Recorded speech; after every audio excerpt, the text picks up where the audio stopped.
Boa noite. Tudo bem com vocês aí? Que bom, né? Que Deus possa abençoar a cada um de vocês. Que a graça e a paz do nosso Senhor Jesus esteja em cada coração aqui presente. E é uma alegria muito grande poder estar aqui com vocês para começar e compartilhar esta série de 4 momentos. Serão 4 domingos que nós vamos compartilhar esse tema de milagres. Eu não pretendo explicar para você e muito menos provar a veracidade dos milagres. Eu gostaria apenas de usar a palavra de Deus para junto nós desenvolvermos a fé em Cristo Jesus. O que é um milagre?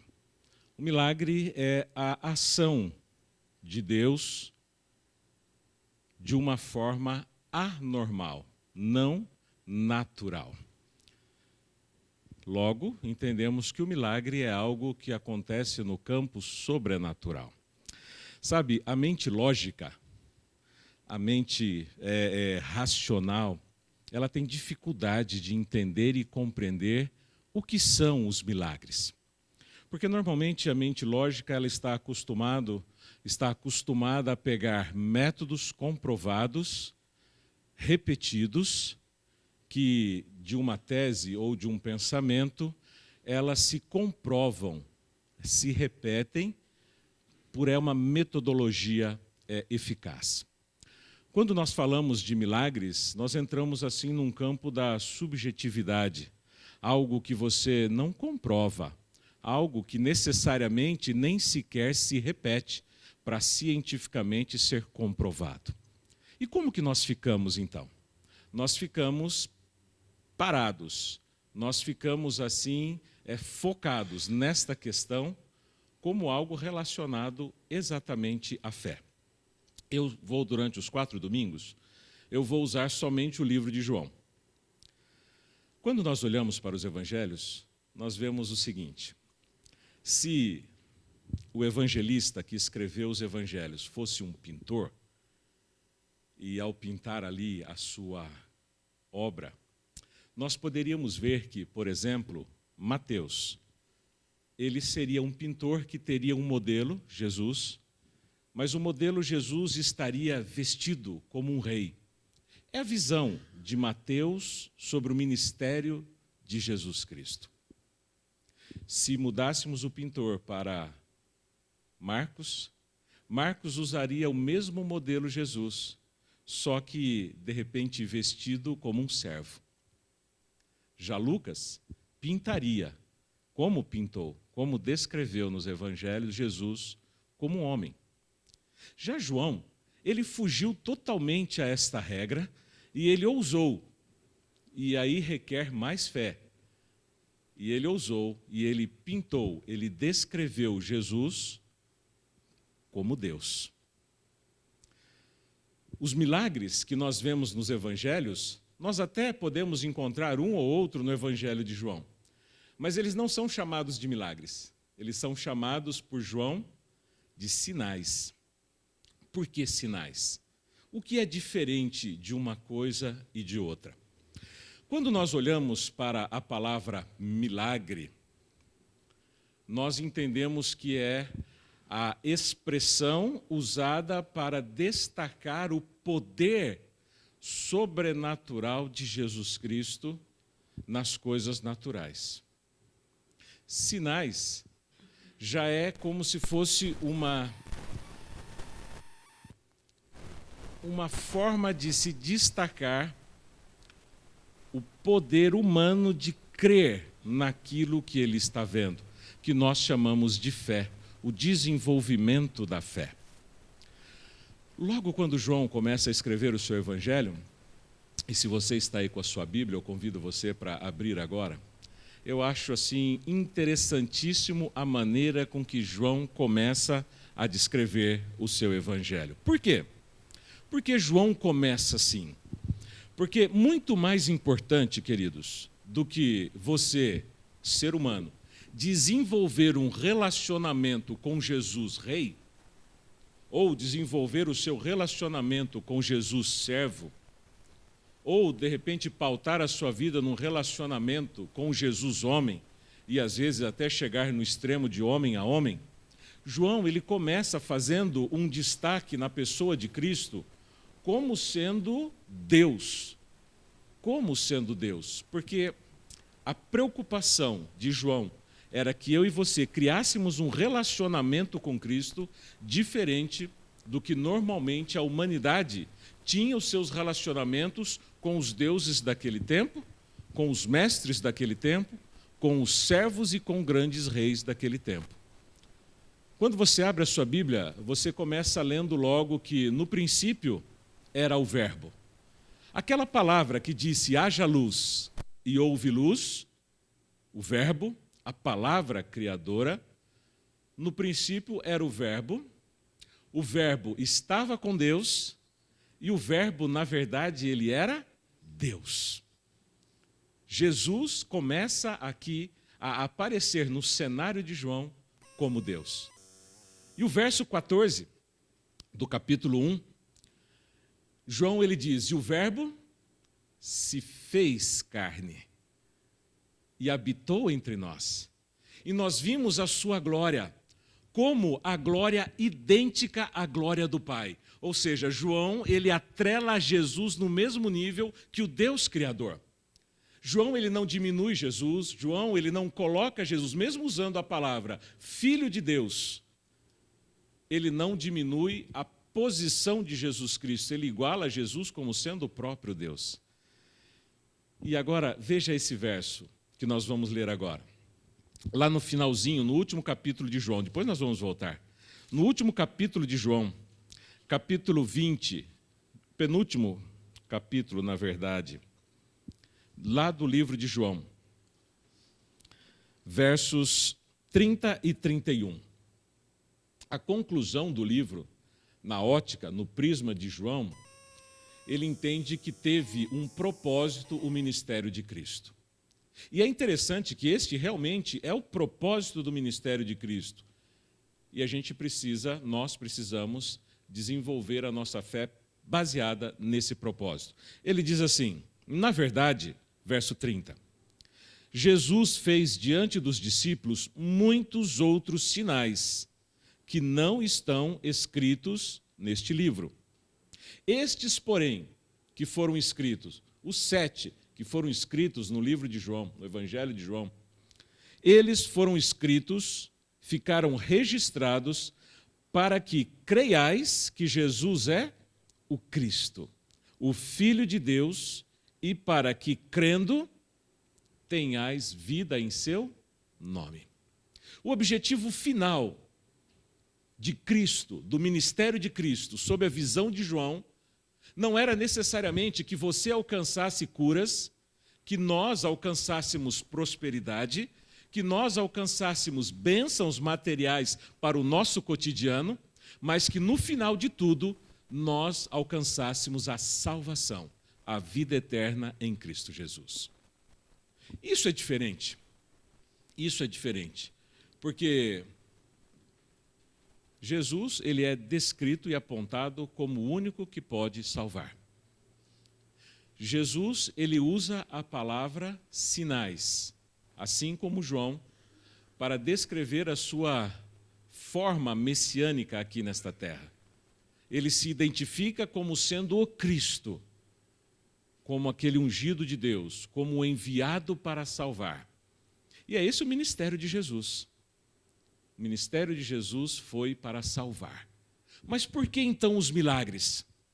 Por que então ele destaca esses milagres para que eu e você possamos crer? Não que Jesus é um rei que de repente pode me libertar. Se bem que ele pode te libertar. Não que Jesus seja um servo que ele possa de repente me sustentar, me alimentar. Se bem que ele pode também fazer isso. Não que Jesus seja um homem a qual você não conheça, que você não compreenda, que você não alcance, ou de repente um homem que nos inspire, ele pode te inspirar, ele pode te acompanhar, ele pode te tocar e ser tocado por você. Mas nada disso vale no final da história humana da Terra, porque o que nós precisamos no final da nossa vida é de alguém que nos salve. de uma vida e de um mundo de pecado. É isso que Deus espera do seu ministério, é isso que João pinta nas letras do Evangelho de João, e é isso que nós começamos a olhar agora, com o primeiro milagre, com o primeiro sinal de Jesus lá no passado. Quem era Jesus? Jesus praticamente não era ninguém. Volte a sua Bíblia para o capítulo 2 do Evangelho de João. Jesus, ele era o filho de um carpinteiro que já estava morto. Ele não era rico nem famoso. Para piorar a história de Jesus, ele vinha de uma cidade miserável, miseravelmente mal falada, chamada Nazaré. As pessoas tiravam sarro dos nazarenos e diziam assim: pode vir alguma coisa boa de Nazaré? Nazaré não produzia nada de bom. Nazaré não produzia boas ovelhas, Nazaré não produzia boas lãs, Nazaré não produzia boa água, Nazaré não produzia bons frutos, Nazaré não produzia homens proeminentes, Nazaré não produzia políticos importantes, Nazaré não havia produzido nenhum médico, nenhum político eloquente, Nazaré não produzia nada. E as pessoas, ao olhar para Jesus, um simples homem, filho de um carpinteiro, diziam para ele: o que pode vir de bom de Nazaré? Foi assim que Jesus inicia o seu ministério. Foi assim que Jesus começa o seu ministério, a desenvolver o seu ministério, como um homem, como um filho de carpinteiro, como agora alguém que caminhava pelas ruas ali de Nazaré, Cafarnaum, da Judéia, da Palestina, mas ainda um homem sem crédito, ainda um homem sem fama. E como diz o livro de Isaías, ele também não tinha nem beleza e muito menos formosura. Que desafio, né? Como pode nós imaginarmos, eu ou você, iniciar um ministério desta maneira? Sem fama, sem beleza, sem dinheiro, sem passado e com um prognóstico de um futuro terrível, pois o que poderia vir de bom da cidade de onde eu vim? Jesus, então, ele aparece num casamento, perto de Nazaré, um pouco para baixo de Cafarnaum, num lugar chamado Caná da Galileia. Tem coisas nesta história que não estão aqui, mas é importante nós pararmos para pensar. Eu convido você, junto com a sua Bíblia, a fazermos a leitura desse texto e tentar descobrir aqui algumas coisas boas, algumas coisas interessantes para nós. Capítulo 2, verso 1. 3 dias depois houve um casamento em Caná da Galileia, achando-se ali a mãe de Jesus. Você sabe o nome dela, Maria. O que Maria estava fazendo ali? Maria era parente dos noivos e ela foi convidada para organizar a festa de casamento. Ela estava ali como uma organizadora. Ela foi incumbida de realizar os preparativos para que aquele casamento acontecesse. Geralmente, 5, 7 dias, os mais ricos levavam 10 dias festejando os seus casamentos naquele período, naquele tempo. E ali, então, Jesus foi convidado com os seus discípulos para o casamento. Jesus apareceu ali. Maria já era viúva. Havia um bom tempo que Maria não via Jesus. E Maria ainda não conhecia os discípulos de Jesus. Conheceu ali, naquela festa, alguns discípulos de Jesus. E quem eram os discípulos de Jesus? Homens comuns, pescadores da região, que seguiam até então um mestre, um rabi, não um Deus. Eles entenderam, eles tinham um vislumbre da pessoa de Cristo como um mestre. Eles tinham uma ideia de que ele seria alguém importante pelo testemunho de João, mas eles não tinham certeza de quem era Jesus ainda. Maria conhece os seus amigos, os seus amigos conhecem a mãe de Jesus, a festa continua transcorrendo normalmente, até que em um momento, Maria, ela então se dirige ao seu filho. Verso 3, tendo acabado o vinho, a mãe de Jesus lhe disse, eles não têm mais vinho. Mas Jesus então lhe respondeu, mulher, que tenho eu contigo? Ainda não é chegada a minha hora. Então ela falou aos serventes, fazei tudo o que ele vos disser. Estavam ali 6 talhas de pedra que os judeus usavam para as purificações, e cada uma delas levava 2 ou 3 metretas de água. Jesus então lhe disse, enchei de água as talhas, e eles então a encheram. Então lhes determinou, tirai agora a água e levai ao mestre-sala. Eles então o fizeram. Tendo o mestre-sala provado a água transformada em vinho, não sabendo de onde viera, se bem que os serventes sabiam que ali havia água, ele chamou então o noivo e lhe disse, amigo, todos costumam pôr primeiro o bom vinho, e quando já beberam fartamente, servem o vinho inferior, o pior. Tu, porém, guardaste o bom vinho até agora? Com este sinal, deu Jesus princípio aos seus sinais em Caná da Galileia, manifestou a sua glória e os discípulos creram nele. Depois disso, ele foi então para Cafarnaum com a sua mãe, seus irmãos e seus discípulos, e ficaram ali não muitos dias. Sabe, queridos, é uma história simples, que nós podemos tirar aqui 3 aplicações básicas desta história. 2 aplicações nós podemos usar para o nosso dia a dia. É aplicações práticas para o nosso cotidiano, e uma aplicação, ela é mais importante. Uma aplicação, ela tem assim um conceito salvífico, teológico, de grande importância, que é o que nós vamos trabalhar por último, mas também não é nada fenomenal. O que nós temos aqui? Quais são as informações que nós temos? Maria, como organizadora da festa, ela falhou. Lembre-se, Maria era uma mulher comum, como nós somos comuns.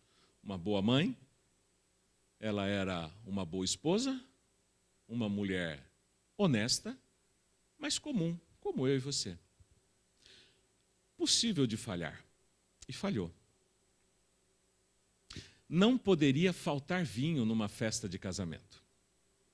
O que os noivos estavam dizendo quando o vinho acaba? Você, querido convidado, não é importante para mim. E, na verdade, eu quero mais é que você vá embora. Qual é o sentimento que você teria se nós, aqui, do Espaço Novo Tempo, fôssemos almoçar na sua casa e quando alguém está com o prato na mão, perto da mesa, percebe que não tem mais comida? Constrangedor, não é? Eu não sei se você já passou por isso, eu espero que não, Mas é uma situação realmente constrangedora. Numa festa onde as pessoas já haviam bebido bastante, numa época em que a mulher não tinha grande valor, aliado ao pouco valor da mulher, ainda havia uma mulher que organizou, era mulher, era viúva, as coisas ficariam pior ainda.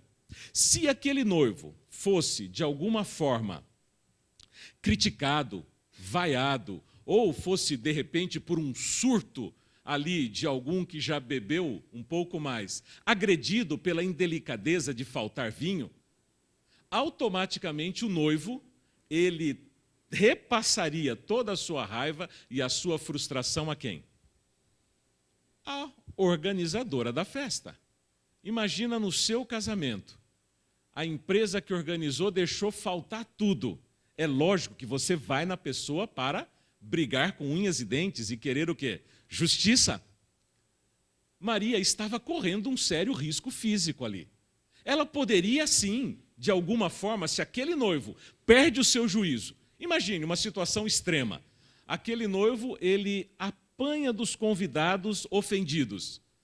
Logo, aquele convidado poderia descontar na mulher viúva que falhou em organizar a sua festa. Maria, ela não estava tranquila. Ela estava com medo. Ela estava insegura. E ela também estava constrangida. Ela procura Jesus e diz: acabou o vinho. Mas ela não estava preocupada somente com o vinho na boca e nos lábios de cada convidado. Ela tinha uma preocupação com a sua integridade física, ela tinha uma preocupação com ela tinha uma preocupação com a sua vida. Sabe, queridos, ela toma uma postura que é interessante para aqueles dias e para os dias de hoje também. Ela vai até Jesus. E o que nós podemos aprender aqui? Sabe, não existe nada ou nenhuma coisa que seja pequena ou de pouca importância para que Jesus não valorize aquilo que você está necessitando. Não existe nada que seja pequeno demais que Jesus vire as costas para você, mesmo que seja um constrangimento público. Mesmo que seja uma situação desagradável na sua vida, pode ter certeza que Jesus ele vai se preocupar com o seu bem-estar. Seja ele físico, emocional, social, que era o caso de Maria, ou espiritual. Aqui a relação que Jesus começa nesse casamento, ele começa a se posicionar como alguém que se preocupa com grandes e pequenos detalhes da vida humana. Isso é importante nós aprendermos, porque nem sempre podemos encontrar isso num grande governante, como Mateus descreve Jesus como um rei. Nem sempre podemos encontrar isso numa relação de homem com homem, mas podemos encontrar isso numa relação de homem para com Deus. Um Deus que se preocupa conosco nos grandes e nos pequenos detalhes. Ele se preocupa com você. Despertar a fé era importante, mas era importante também o coração humano.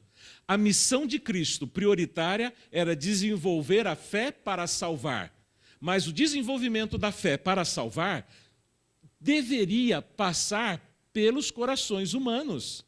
E, querido, não há um coração humano que busque a Jesus que saia sem conforto ou consolo. Grave isso na sua cabeça. A nossa relação com Cristo, ao longo desta semana, por exemplo, no programa Start, o melhor jeito de começar a semana, você poderia passar a semana pensando: não importa qual seja a situação que eu me envolva, eu tenho um Deus que se preocupa comigo. Eu tenho um Deus que se importa com grandes e pequenas coisas, seja no âmbito profissional, matrimonial, social ou espiritual.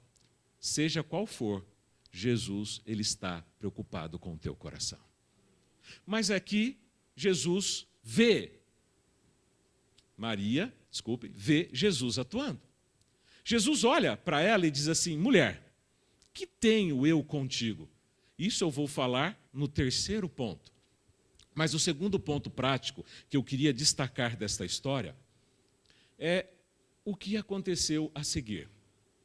Olha como se isso fosse algo dos dias de hoje, contemporâneo para mim e para você. Pensa comigo. Havia necessidade das pessoas beberem mais do que já havia bebido? Não. Havia algum proveito eles saírem dali mais encharcados, essa é a palavra, do que já haviam bebido? Talvez não. Por que Jesus se preocupou? 2 pontos. Primeiro, ele queria despertar a fé nos discípulos e nos convidados. Segundo ponto, ele queria confortar o coração de Maria. Mas que lição mais podemos aprender? Uma lição prática para o nosso dia a dia. E eu achei interessante. Quando o mestre Sala pega o vinho e leva à boca, ele fala: espera aí, isto daqui é melhor do que o outro. Isso daqui é mais precioso do que o primeiro. Esse noivo está indo na contramão daquilo que é normal. Está indo na contramão daquilo que é o habitual de ser praticado. E ele pergunta: como você então guarda o melhor para depois? Sendo que todo mundo dá o pior, você dá o melhor? O noivo não sabia não tinha a mínima ideia do que estava acontecendo. O mestre-sala, muito menos. Mas o que estava acontecendo ali é algo que acontece no cotidiano da nossa vida, praticamente a cada dia.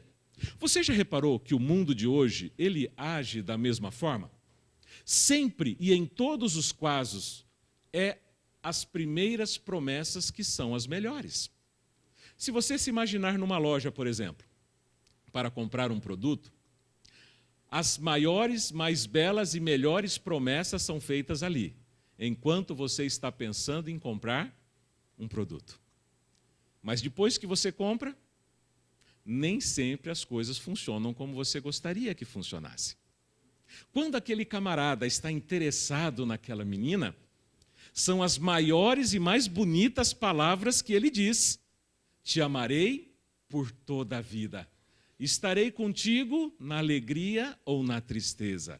Sempre o primeiro são as melhores promessas. Mas depois, em segundo plano, vem geralmente as maiores decepções.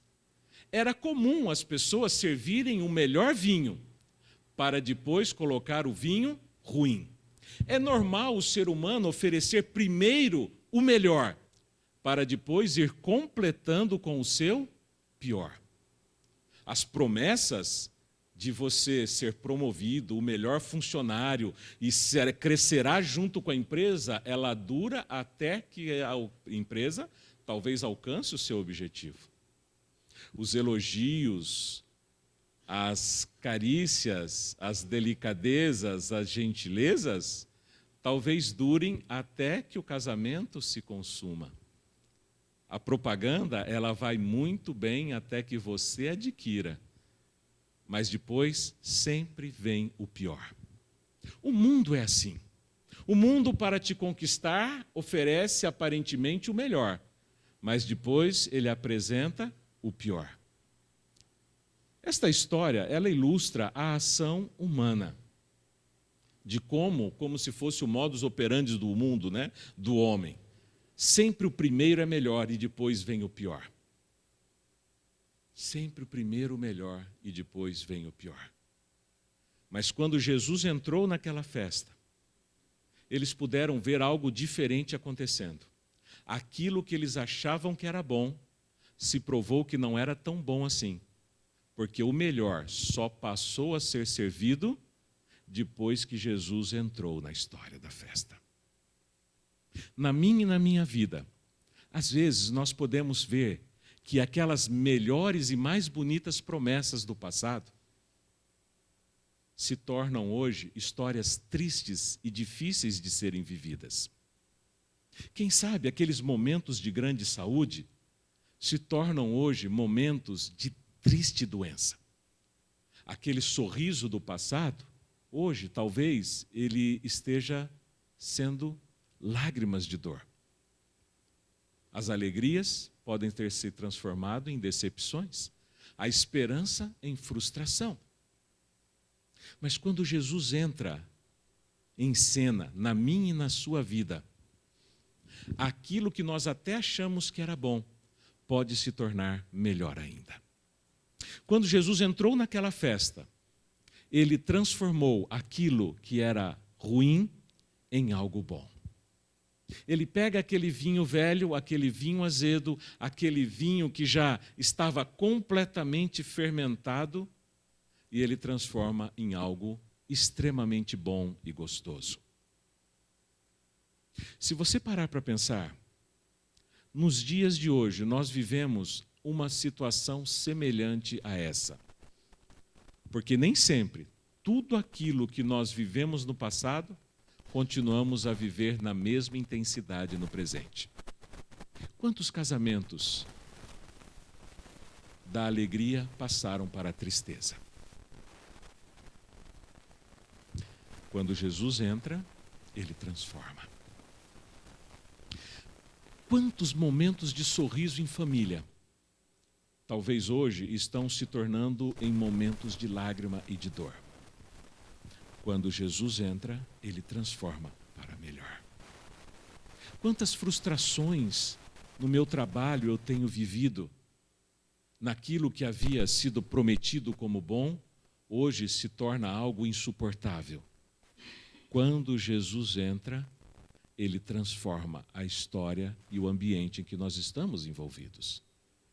Essa história serve para mostrar que nem sempre aquilo que é normal no mundo é o melhor que nós temos. O melhor que temos para viver é quando permitimos que Jesus entre no ambiente da festa que nós estamos vivendo. Porque quando ele entrar, aquilo que hoje você já acha bom, você vai se surpreender como algo sendo infinitamente melhor. Porque você permitiu que Jesus entrasse na sua vida. Você permitiu que Jesus entrasse dentro do seu lar. Você permitiu que Jesus entrasse dentro da tua empresa, do teu trabalho, da tua escola, do teu casamento, das tuas relações sociais. E você descobre então que com Jesus tudo pode se tornar muito melhor. Basta você permitir que ele entre. Mas como? Essa é a questão. Veja, Maria, os convidados, o noivo e o vinho. Pensamos assim, o mais importante disso é o milagre, é o sinal, a água que se transformou em vinho. Mas isso talvez não seja o mais importante. O mais importante, talvez, seria nós colocarmos os olhos na pessoa de Maria. E vamos voltar a olhar para Maria de novo. Na mesma história, no mesmo contexto, só que com um olhar mais apurado um pouquinho. Um olhar assim mais atento um pouquinho. Quando o vinho acaba, Maria procura Jesus. E o que Jesus responde para ela? Mulher, que tenho eu contigo? Sabe, eu acho que minha mãe não foi assim, mas eu conheci algumas mães que se o filho não chamasse de mãe ou de senhora, tomava um tapão na boca. Era assim, Fernanda? Ai, Fernando. A mãe, né? Nós olhamos para esse texto e falamos assim, como Jesus pôde ser desrespeitoso com sua mãe? Mas Jesus não foi desrespeitoso. O que está aqui que às vezes a gente não consegue ver? Nós precisamos lembrar, o vinho acabou. Nada poderia ser feito, porque Maria não tinha 1 centavo para comprar mais. Nenhuma encomenda chegaria a tempo. E muito menos o noivo deveria se preocupar ou ser incomodado com isso. Maria busca socorro num único ser que podia socorrê-la. E não era seu filho.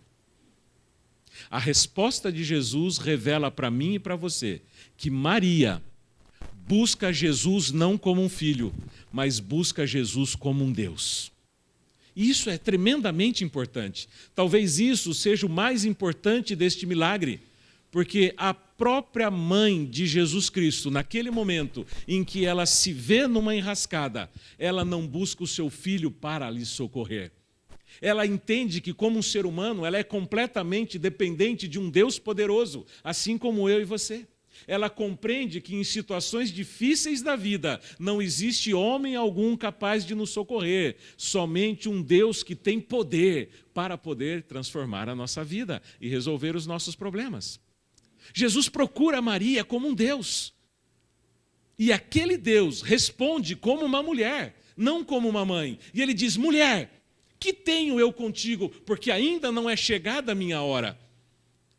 Mas por amor e misericórdia, aquele Deus atende aquela mulher. Como eu já disse anteriormente, Ele pode atender você e a mim em nossas necessidades. Jesus olha para Maria e percebe que no coração dela a fé em Deus estava se desenvolvendo. A relação filho e mulher, filho e mãe, mãe e filho, ela começa a se desfazer naquele momento para dar início às principais, às maiores e mais importantes relações que nós temos que ter com Jesus, de homem para com Deus. Isso é importante. Ela começa a olhar para Cristo e ela então chama todos os seus convidados, aqueles serventes, aquelas pessoas encarregadas, e ela diz algo assim interessantíssimo. Verso 5. Ela falou aos seus serventes: fazei tudo o que ele vos mandar. Maria desce do pedestal de mãe, de progenitora, de conselheira, de quem dá ordens, de quem guia, de quem dirige, e se coloca no patamar de filha.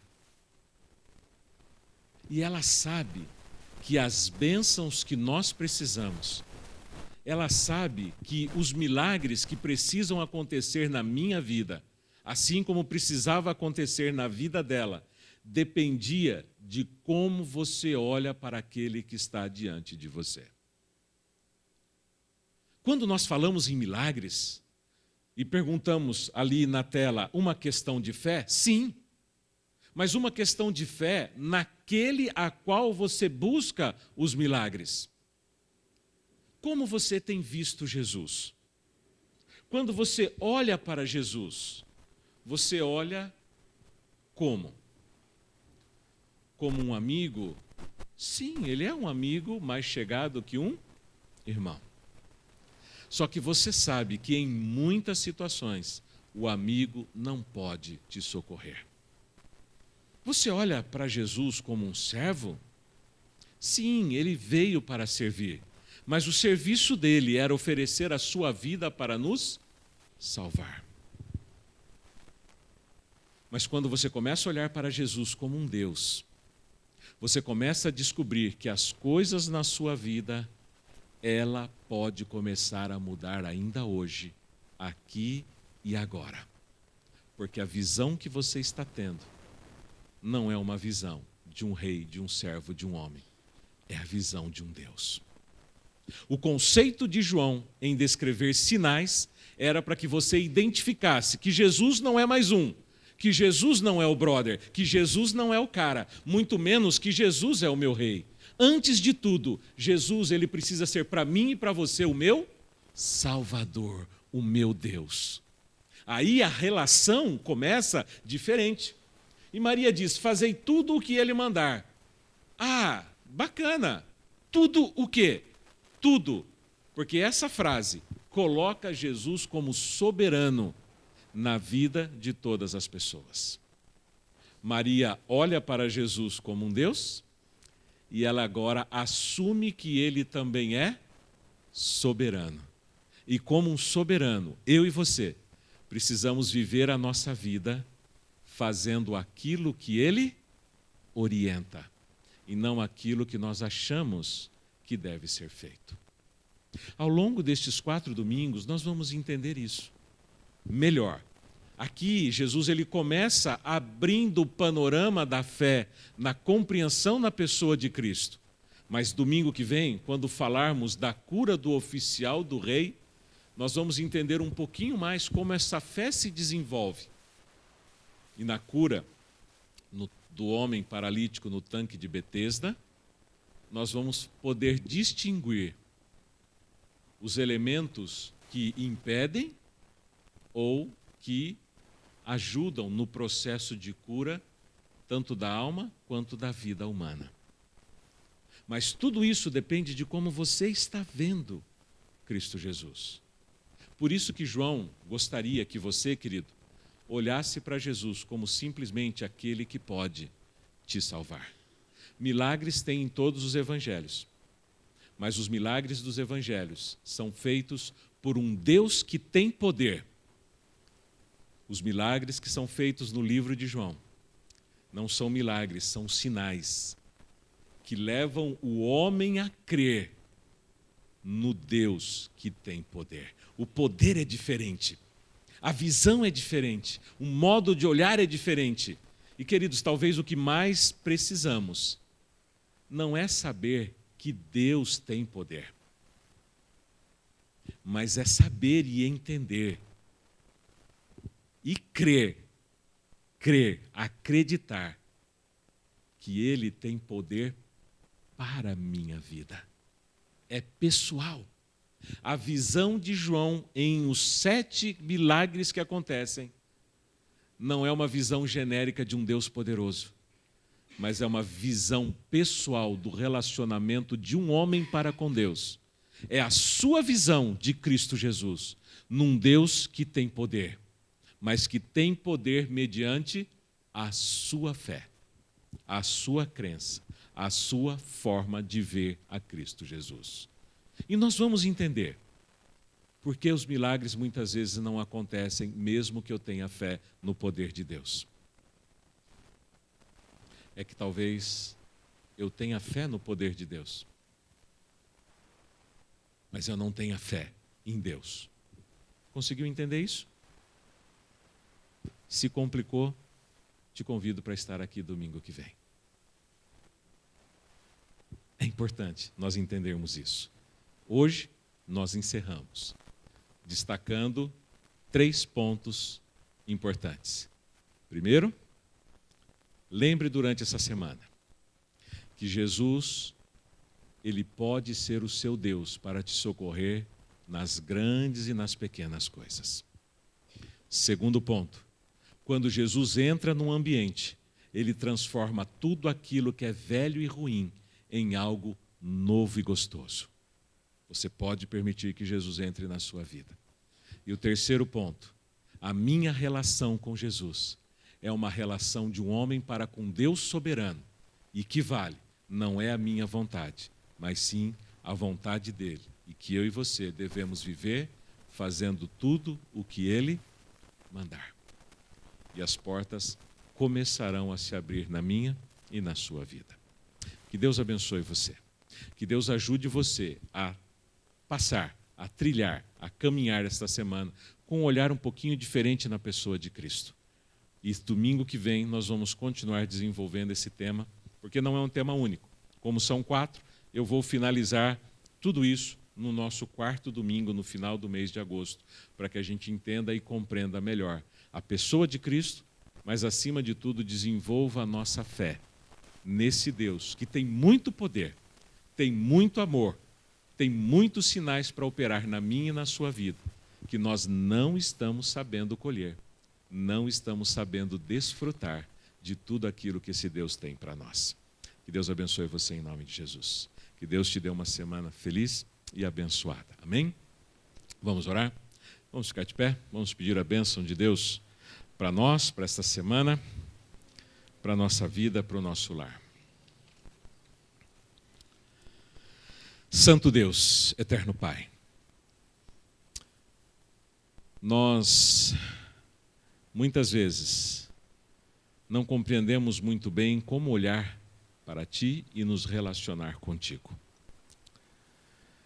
Mas quando nós deparamos com as Tuas palavras, a mensagem da Bíblia e o desafio de olhar para Ti como um Deus soberano, como um Deus todo-poderoso, nós pedimos, ó Pai, que nos ajude no desenvolvimento da nossa fé.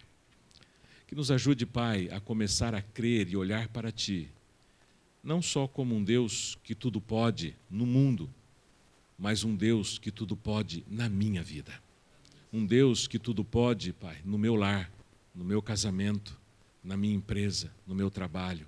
Um Deus que tem poder para transformar aquilo que não vai bem em algo bom e gostoso.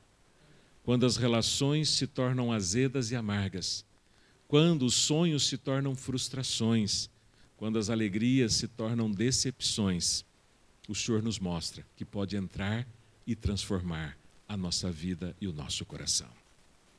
Por favor, Pai, dê-nos a cada dia a chance de encontrar com este Deus, poderoso em obras, mas também cuidadoso em se preocupar com cada detalhe da nossa vida, para que a nossa vida prática, para que o nosso dia a dia, para que a nossa semana seja realmente uma semana mais feliz que a semana anterior, mais abençoada com aquela que acabamos de viver, com a presença e o relacionamento de nós, homem com um Deus todo-poderoso, mas um Deus pessoal e íntimo de cada um de nós. Nos dê a tua paz, as tuas bênçãos, leve-nos para casa em segurança, pois oramos e agradecemos em nome de Jesus. Amém. Amém.